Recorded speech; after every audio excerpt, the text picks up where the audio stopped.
This is the third lesson in our series on the early emperors, and here is a rather unpleasant image. It purports to show one of Tiberius's orgies on Capri. You see people dressed up as if for revelry, and they're surrounded with the bodies of people who've been thrown down from the top of the cliffs because of the emperor's wild and bestial lusts. Here are the basic facts, and here on the right is a bust of Tiberius in his 20s. By all accounts, he was notably ugly. I wouldn't say that in this bust he comes out as a great beauty, but the most you can say about him is that he looked rather plain.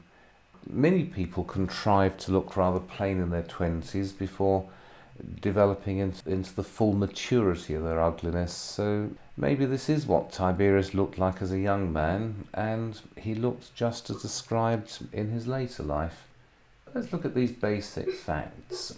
He's born in 42 BC. That is, he's born during the death throes of the Republic, after Julius Caesar has been assassinated, but before Octavian has taken over as the sole ruler of the Mediterranean world. He's born into an ancient and noble and very wealthy family, the family of the Claudians. So he's born Tiberius Claudius Nero. He's the son of another Tiberius Claudius Nero, who had been one of Julius Caesar's leading naval officers, and Livia Drusilla, another woman from the old and very rich aristocracy of Rome. When Tiberius was 4, and while his younger brother was still in the womb, Octavian fell in love with Livia and insisted that her husband should divorce her so that he could marry her. When that happened, Tiberius stayed with his father, and his brother, when he was born, Drusus, was sent off to live with his father. However, when Tiberius was 9, I believe, his father died, and then Tiberius and his brother Drusus were taken in by Octavian and Livia and brought up effectively as their own children. After 12 BC, Tiberius was one of the most likely heirs of Augustus. The idea was that he would be a stopgap heir. He would be a safe pair of hands who would hold the empire together while the preferred successor grew up to maturity.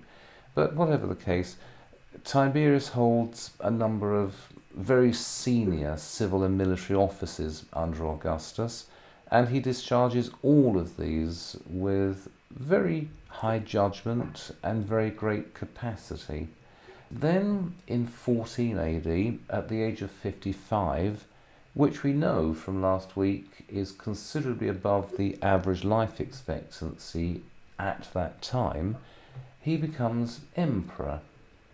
Nobody expects him to be emperor for a very long time, because a man in his 50s couldn't really be expected to live a great deal longer than that. But he is emperor for the next 23 years, and he dies eventually in 37 AD at the age of 78. He lives into what, by our standards, is respectable old age, and what, by the standards of his day, would have been extreme old age. He did so by never letting the doctors anywhere near him. Tiberius has a checkered reputation. I won't read all of these to you. Indeed, some of the things said about Tiberius are bordering on the obscene. But in the bottom left-hand box on this slide, you have an opinion written of Tiberius by somebody who knew him and who was writing during the reign of Tiberius. What Velleius Paterculus says is, Right is now honoured, evil is punished. The humble man respects the great, but does not fear him. The great has precedence over the lowly, but does not despise him. When was the price of grain more reasonable, or when were the blessings of peace greater? You can take this as you will. It was written during the lifetime, and indeed during the reign of Tiberius, by somebody who was looking to him for preferment, and so you can expect that Velleius Paterculus would take a rather positive view of Tiberius. Tacitus, writing 100 years later, says his character has its separate epochs. There was a noble season in his life, and fame while he lived a private citizen or a great official under Augustus, an inscrutable and disingenuous period of hypocritical virtues while Germanicus and Drusus remained. With his mother alive, he was still an amalgam of good and evil, so long as he loved or feared Sejanus. He was loathed for his cruelty, but his lust was veiled. Finally, when the restraints of shame and fear were gone, and nothing remained but to follow his own bent, he plunged impartially into crime and into ignominy. The box on the right from Suetonius's life of Tiberius. I'll obviously send you these slides, but I don't think it would be entirely appropriate to read out that catalogue of horrors, raping altar boys and carryings on in his swimming pool and so on. But these are some of the claims made against Tiberius. Tiberius's reputation as a monster of lust and cruelty is something that was fixed at a very early period, probably during his own lifetime, and has continued to the present. Did anybody watch Caligula, released in 1979? It did have a script by Gore Vidal, and whatever you want to say about it, it is a most striking film which attempts with some success to show the empire as it probably was.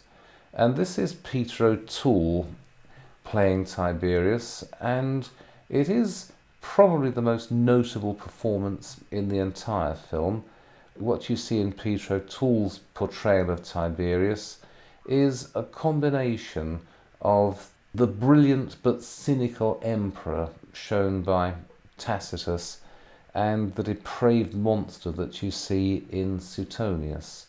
And this has helped to fix the general view of Tiberius in our own time.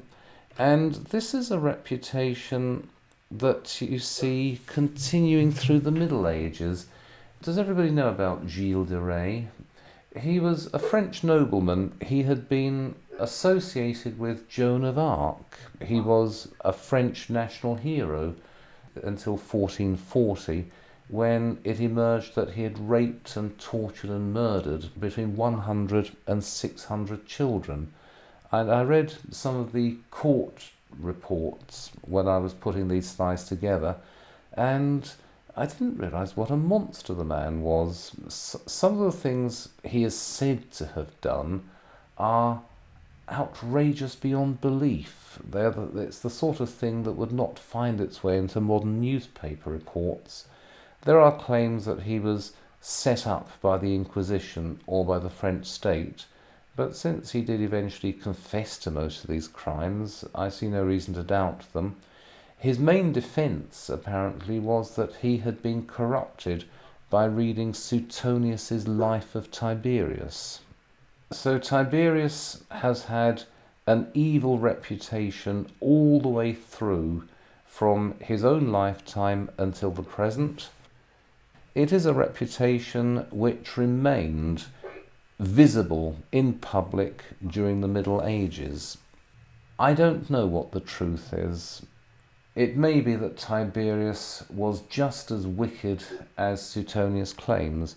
It may be that everything he did in Capri is exactly as reported in Suetonius. However, we must see Tiberius as, in some sense, a victim of the propaganda campaigns or a victim of the propaganda needs of the subsequent ruling houses in the Roman Empire. The Julio-Claudian house, the family that had some notional relationship to Augustus and to Julius Caesar, came to an end in 69 AD with the suicide of Nero, and after that you have other emperors. The first ruling house after Nero, the Flavians, that is Vespasian, Titus and Domitian, tended to legitimize themselves by showing that they were much more reasonable and much more ordinary people than the Julio-Claudians. They were not top-drawer aristocrats. Indeed, I believe Vespasian himself was the grandson of a freed slave. So these people were not top-drawer aristocrats, and they were also able to say, look how good things are under us. Compare your own happy lives with this rather strange continuing horror show of the Julio-Claudians.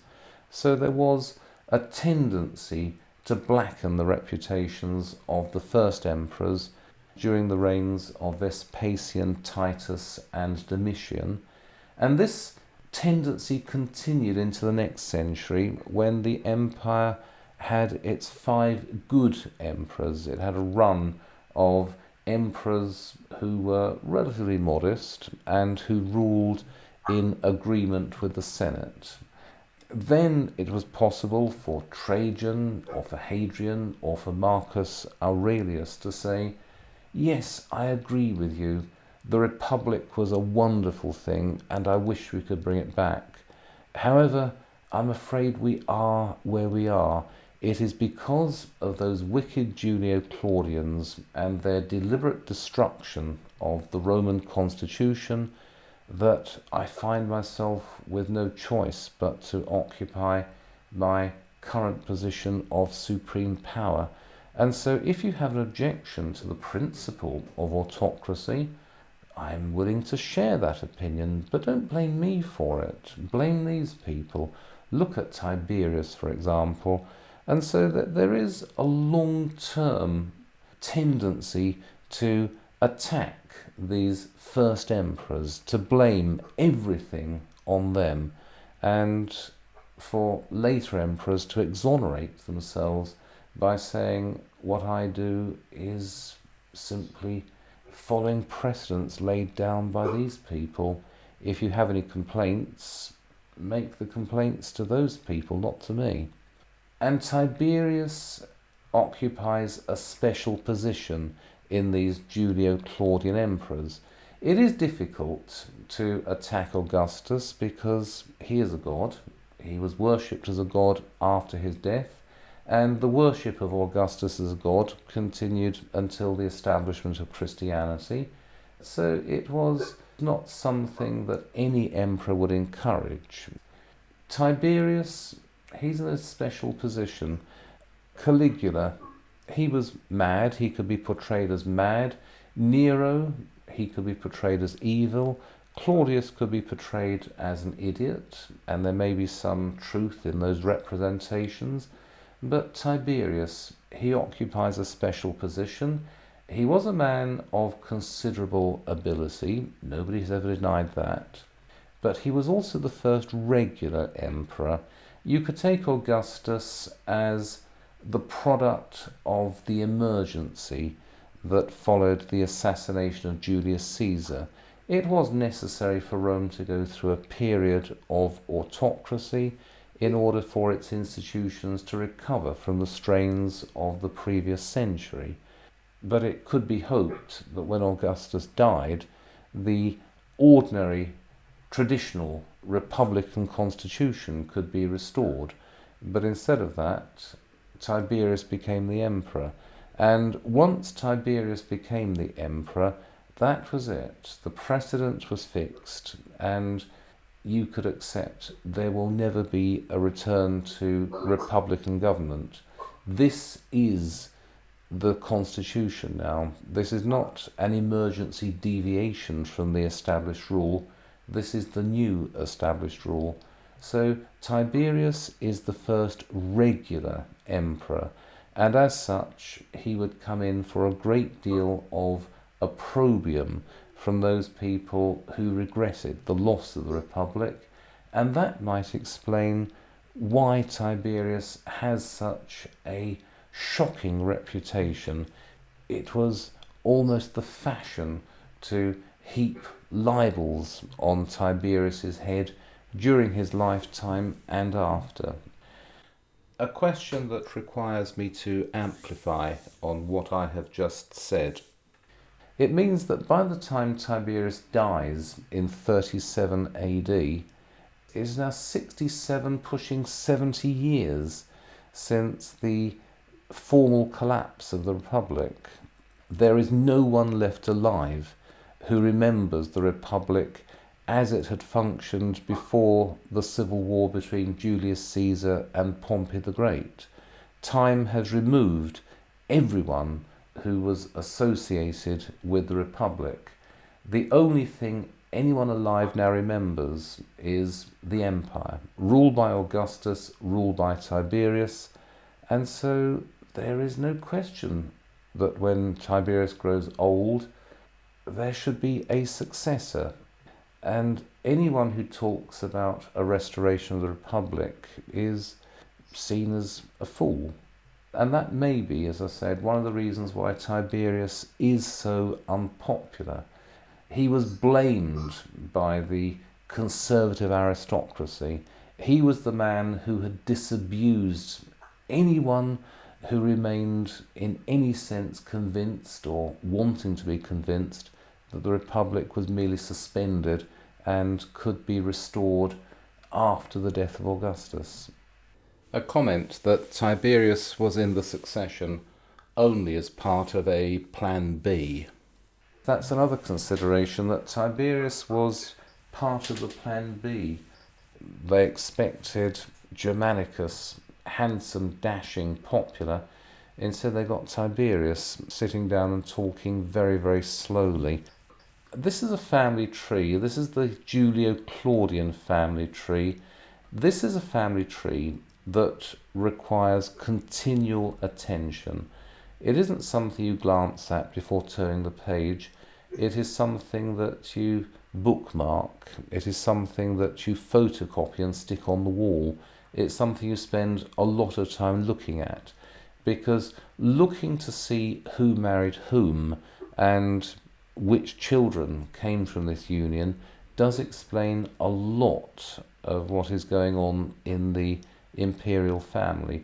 So I'm keeping this on the screen for just a moment while I speak, but I will send out the slides, and I do urge everybody to have a good look at this family tree. Or if you want a more detailed family tree, there's any number on the internet. This does explain many things. This may be the underlying engine pushing events forward. There is an image of Tiberius in his early 20s. Again, not the most handsome of men, but a rather strong and determined face. I said that he had discharged every office given him by Augustus with considerable success, and he does this. In 20 BC, he was sent east in the staff of Agrippa, who was Augustus's head of the armed forces.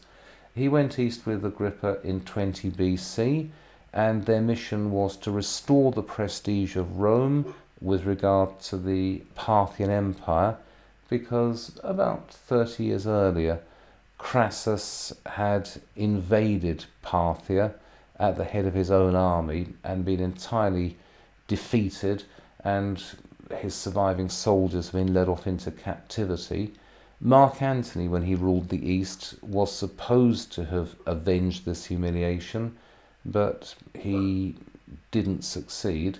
So in 20 BC, now that Augustus is absolutely secure in the Mediterranean world, he turns his attention to Eastern affairs, and at the top of his agenda is getting back those lost military standards and the prisoners of war lost at the Battle of Carrhae, when Crassus had staged his ill-judged invasion of the Parthian Empire. Tiberius played his part very well. He invaded Armenia, not because the Romans wanted to invade and hold Armenia, but Tiberius overran the kingdom of Armenia in a single campaign, and this was a very useful bargaining counter when Agrippa met with the Parthian envoys and said, "You're not dealing with Crassus, you're not dealing with Antony, you're dealing with the unified mass of the Roman Empire. Do you want a war with us, or shall we sit down and talk?" And the Parthian envoys said, perhaps we'll sit down and talk, and the missing standards were handed over and the surviving prisoners of war. Armenia was then evacuated and everybody went back to Rome, mission accomplished, and it was a great success. Again, Tiberius was sent off north to deal with the expansion of Roman power up to the Danube. Not beyond the Danube, though he did campaign beyond the Danube. It was during his campaigning in Central Europe that the Romans discovered the sources of the Danube. They also, for the first time, realized something of the size of the Eurasian landmass. Their geography of Central and Eastern Europe and beyond was greatly improved because Tiberius expanded Roman power right up to the south bank of the Danube. By 6 BC, Tiberius is one of Augustus's most important young men in his household, one of his most important relatives. He is not just a safe pair of hands, he is a man of the highest ability. And this is what is so critical, because the second part of Augustus's reign is taken up with concerns over the succession. Remember, Augustus is the emperor. He wants to make sure that when he dies, the power that he's taken for himself will be handed over unimpaired to one of his descendants.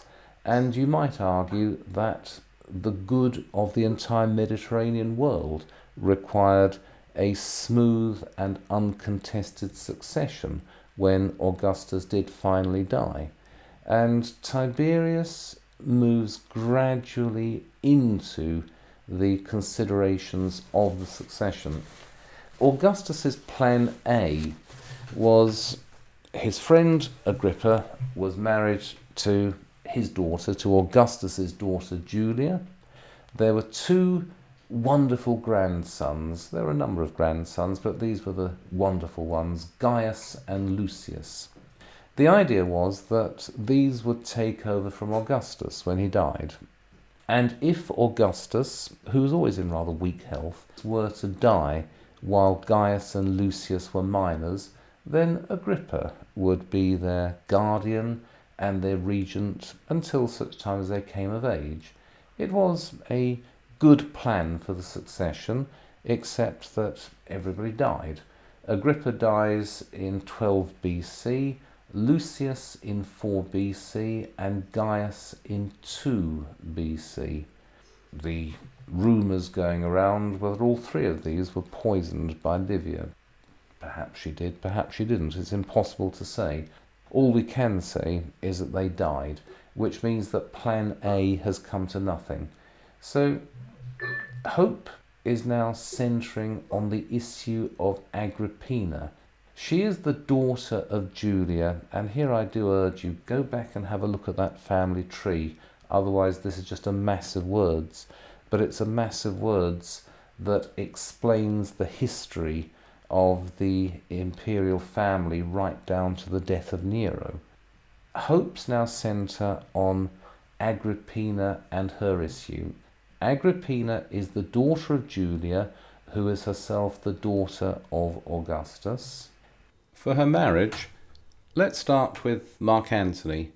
One of his daughters, Antonia, is married to Drusus, the brother of Tiberius.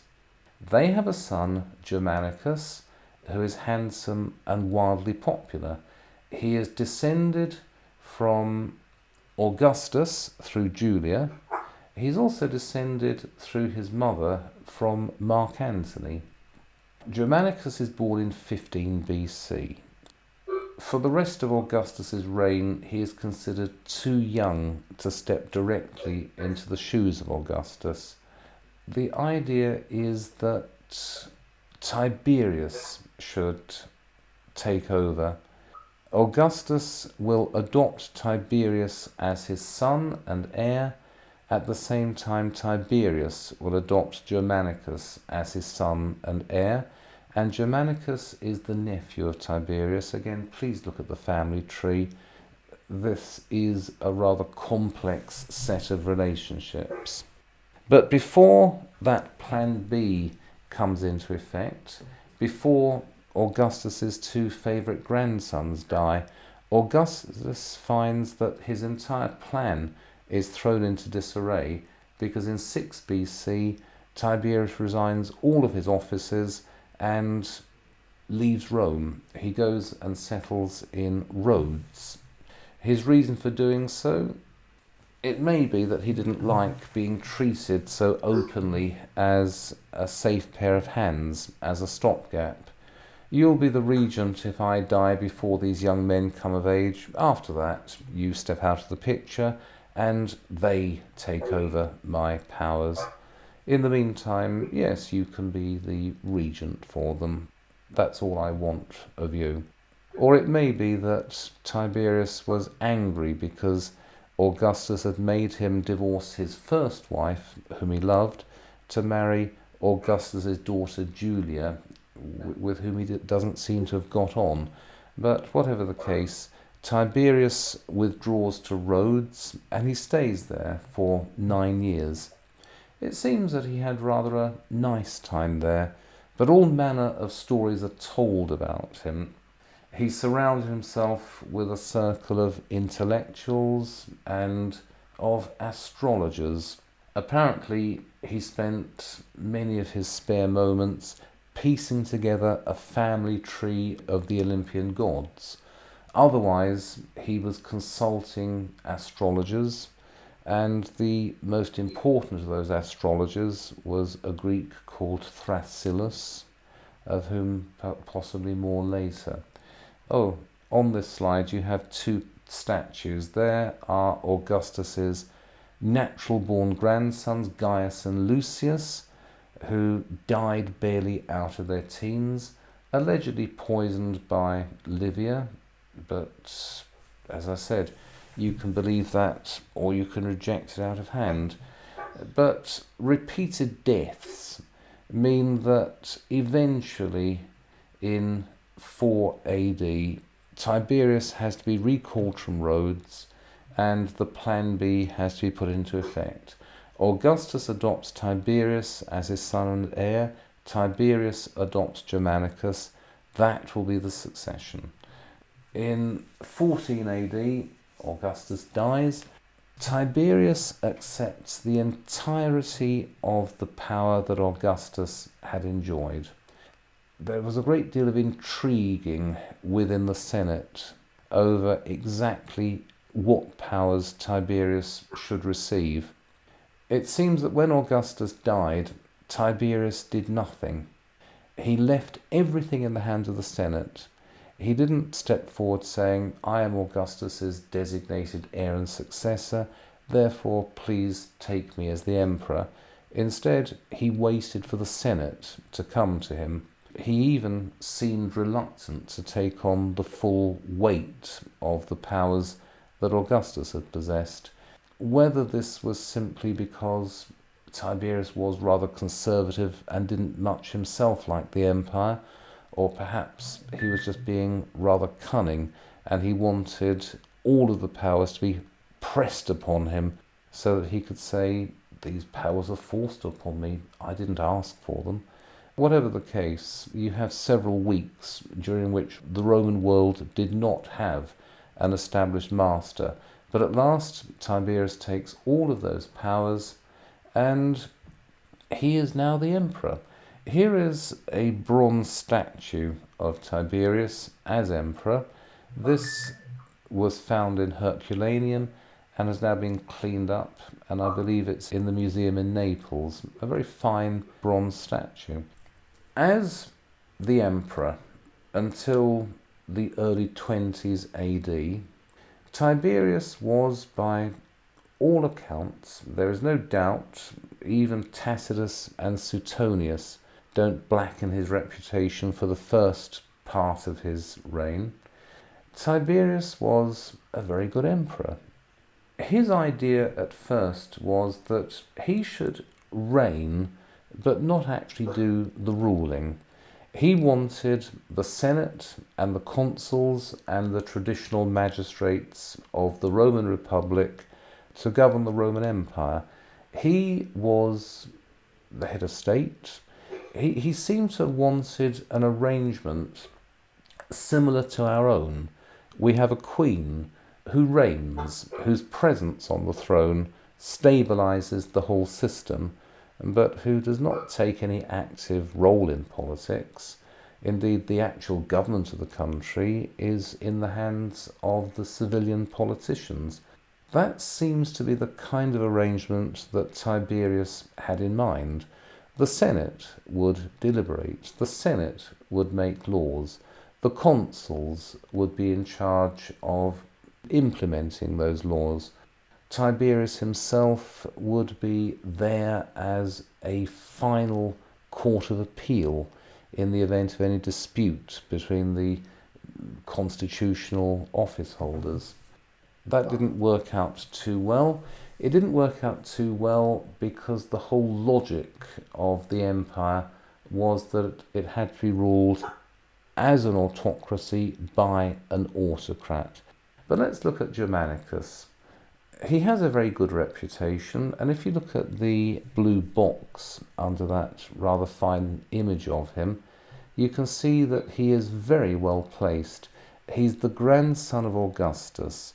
He's the great-grandson of Mark Antony. He's the nephew of Tiberius. He's also the father of Caligula, the brother of Claudius, and the grandfather of Nero. So he is not the kind of figure you can easily ignore. He was popular. He was, in a limited sense, highly capable as a general. He seems to have lacked political wisdom, however. He didn't handle the mutiny in AD 14 particularly well. When Augustus died, Germanicus was commanding about a third of the entire Roman army on the Rhine. The legions immediately mutinied, saying, what about our back pay? What about our delayed retirement? What about our general conditions? Germanicus negotiated with the soldiers and reached a settlement that Tiberius thought was rather expensive. However, Germanicus was the heir and successor of Tiberius, and so his agreement with the legions had to be honoured.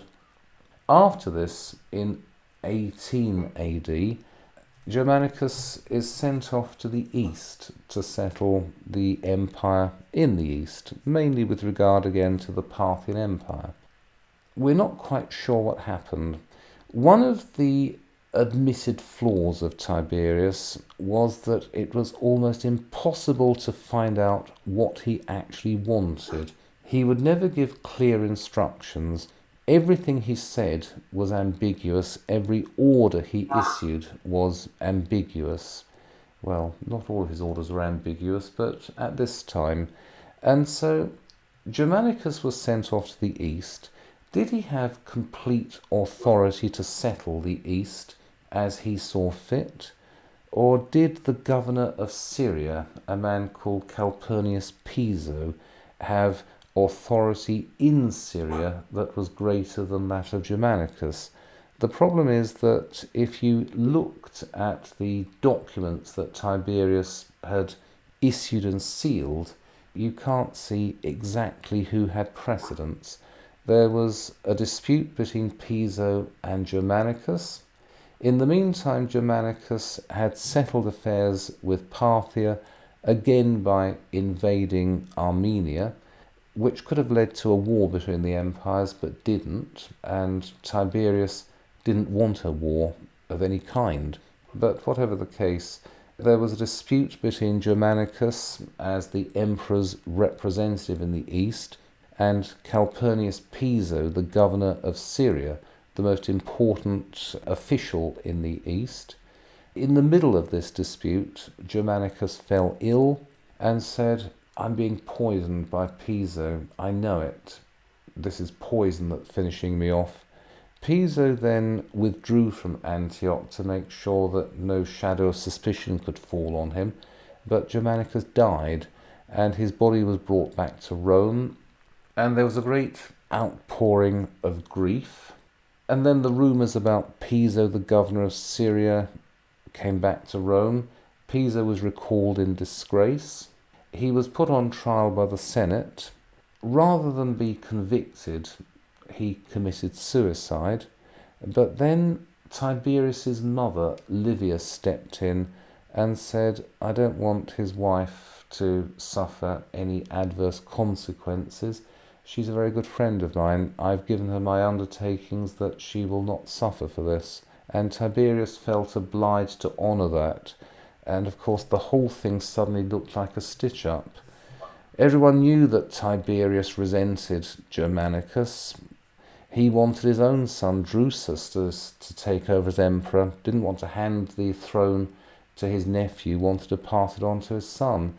So he got his good friend Piso in Syria to poison Germanicus, and then there was a crude cover-up job so that Piso's wife got away with it. That's the rumour that went round immediately afterwards, and it seems to have damaged Tiberius's reputation so badly that it never recovered. Let's turn to his relations with his mother. There is Livia, a woman of, what I say in the slides, a woman of immense determination and ability and ruthlessness.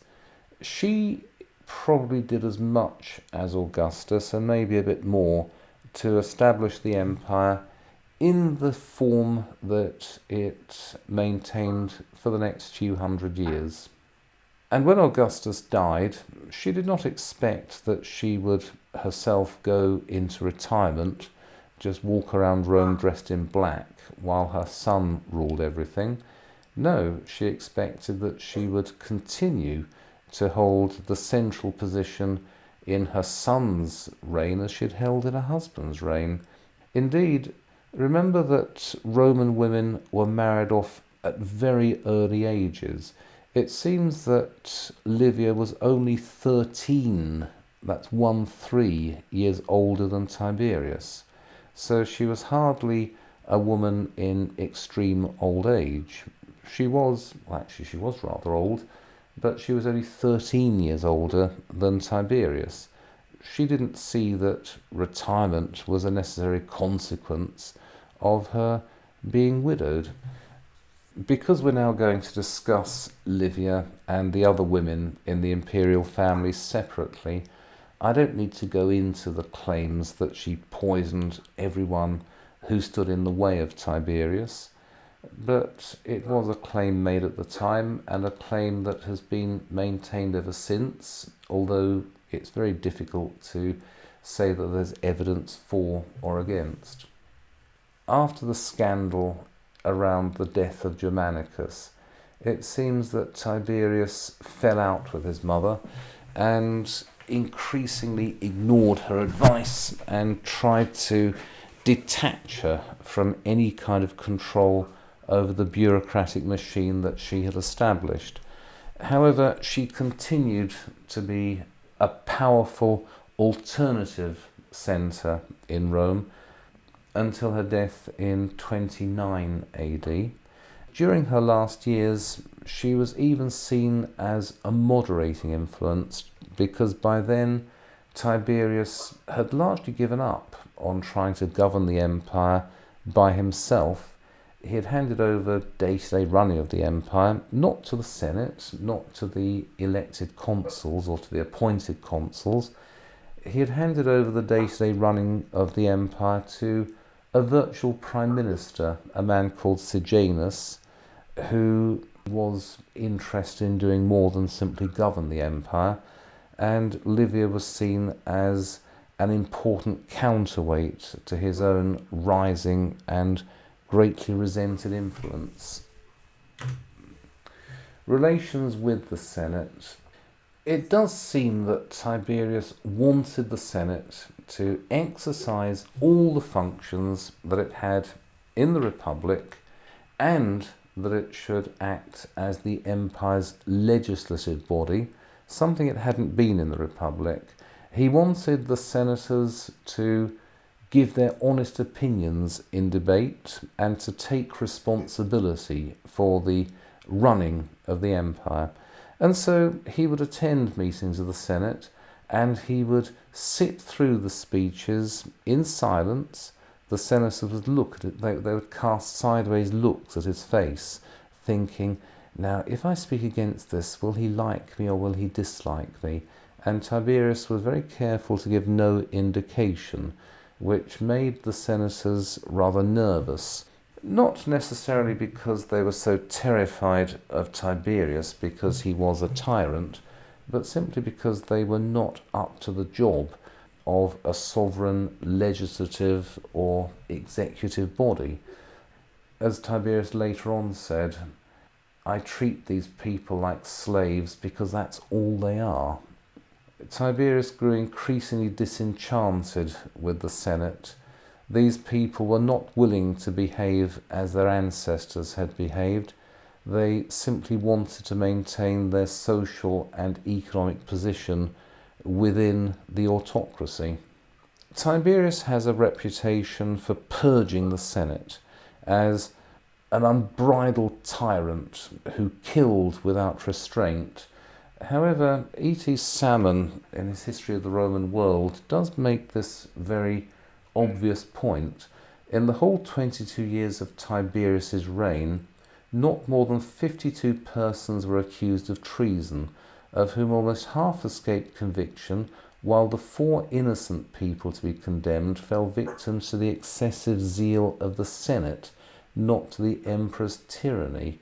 If you take 52 people accused of treason in the reign, and Tiberius is behind all of them, you're still looking at 2 and a bit a year, which is not quite a reign of terror, is it?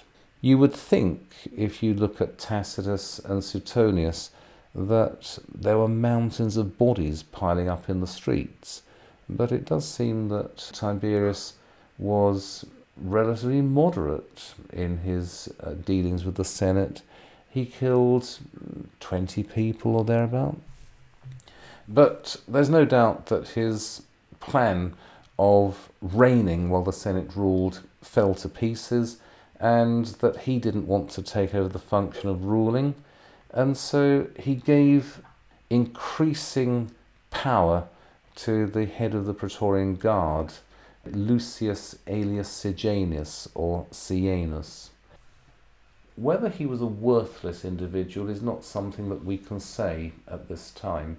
What we can say about him is that he was wildly ambitious.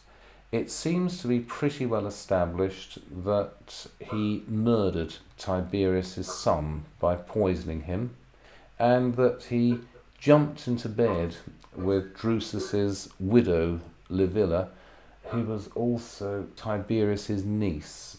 Again, I refer you to the imperial family tree.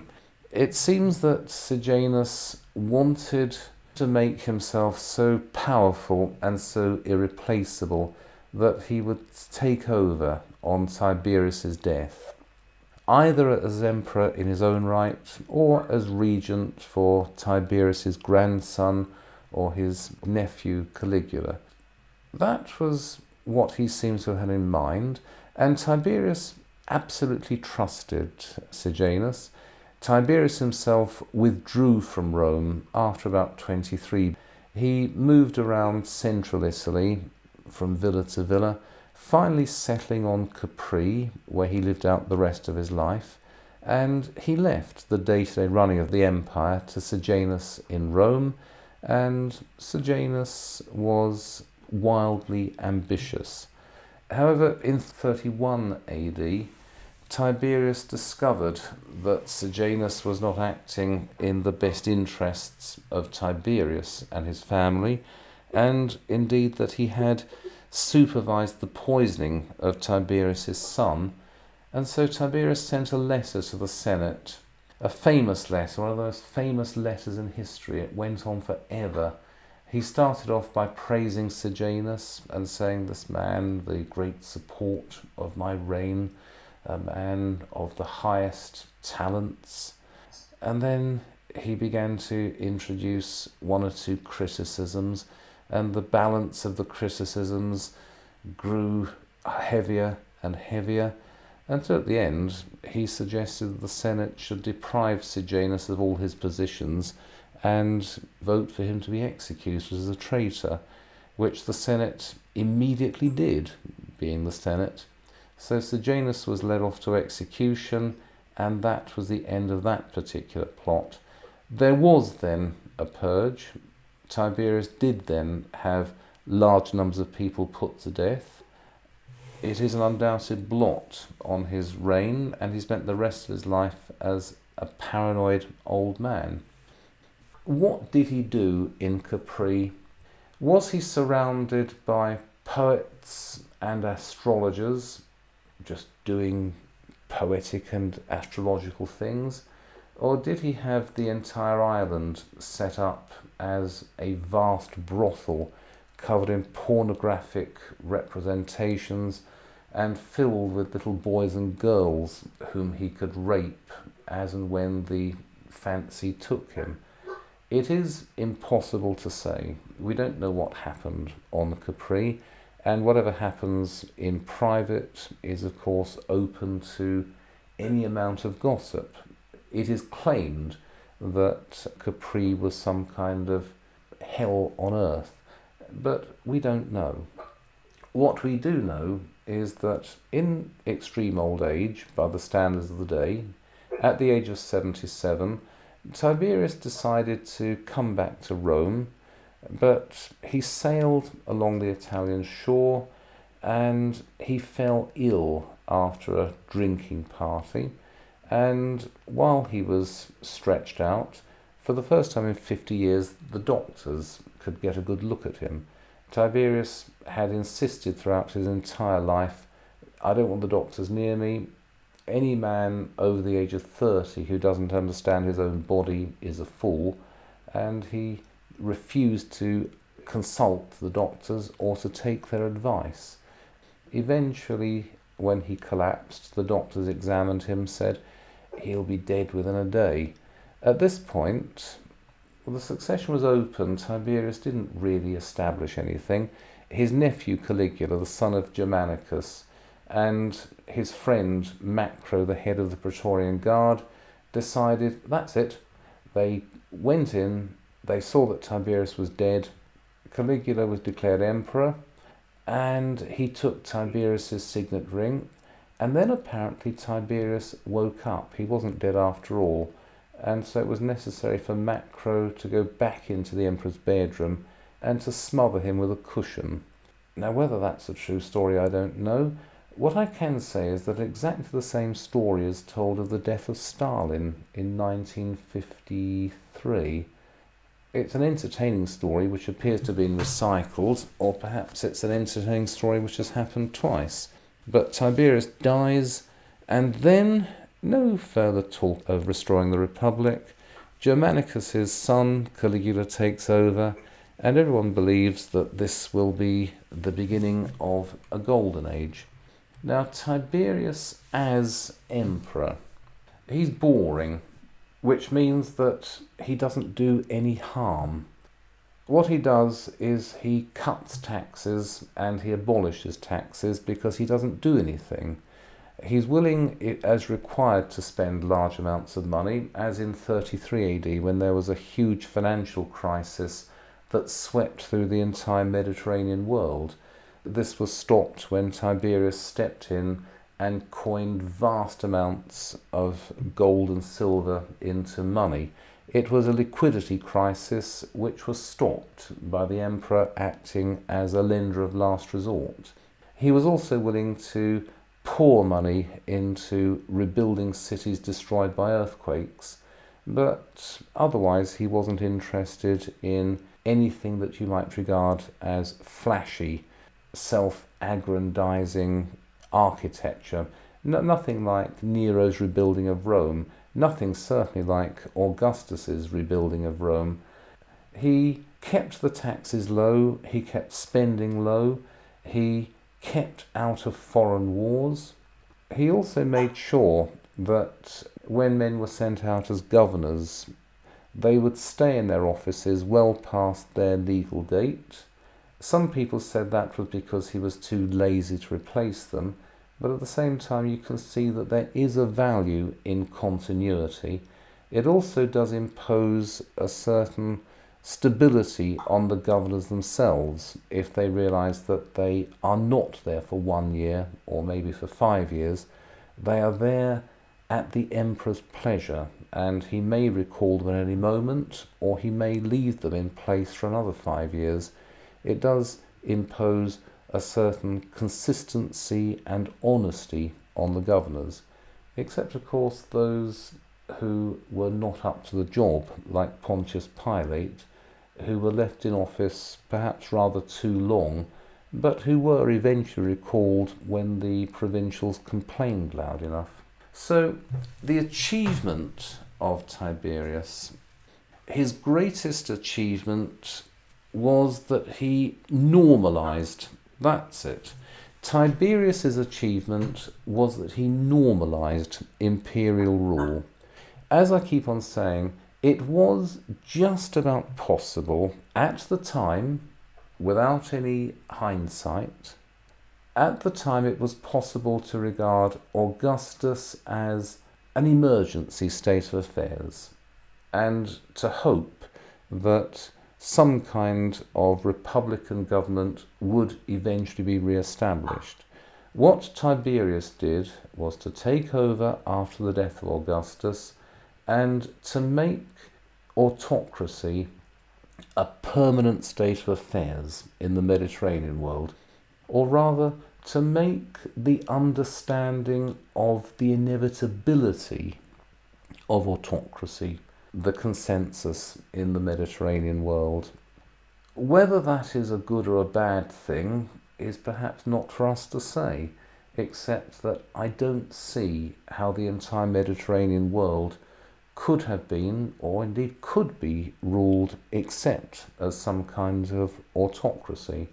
If you think that the Roman Empire was a good thing, I'm afraid you are logically required to accept that the emperor was a good thing, or the office of emperor was a good thing, and it is because of Tiberius that the office of emperor became a regular part of the constitution.